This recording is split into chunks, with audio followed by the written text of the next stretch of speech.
Now, what I've learned about happiness, this is not my research, this is research that's out there. I'm happy to send you any sources or links if you'd like.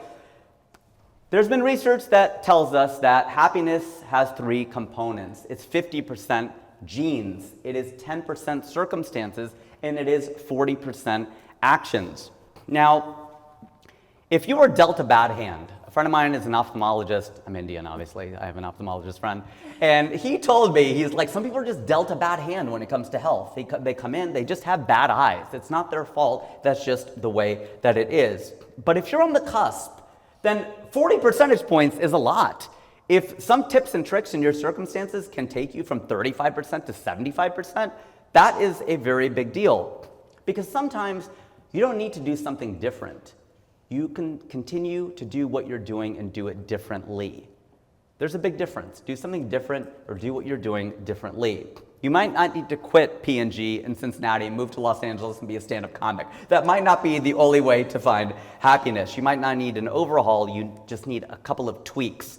Because it's our impulse a lot of the time when something isn't working to swing the pendulum completely the other way and say, screw this, it's not working, I'm taking another path.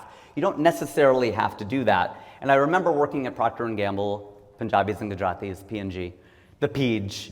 And I remember that one of the internal mottos was, make a little, sell a little, learn a lot. And I loved that. I loved that idea. So sometimes it can be illustrated in a different way.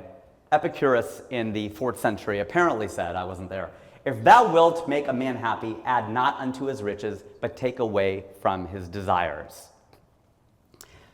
It was also sung in the 1940s by two men who sang a song called You Have to Accentuate the Positive, Eliminate the Negative. And the rest of that is you've got to spread joy up to the maximum, bring gloom down to the minimum. They're giving us a formula. They may not have realized it. And it was also illustrated by four guys in the 1990s called Boyz II Men, one of my favorite first groups. I am a 90s kid all the way, so I love this song.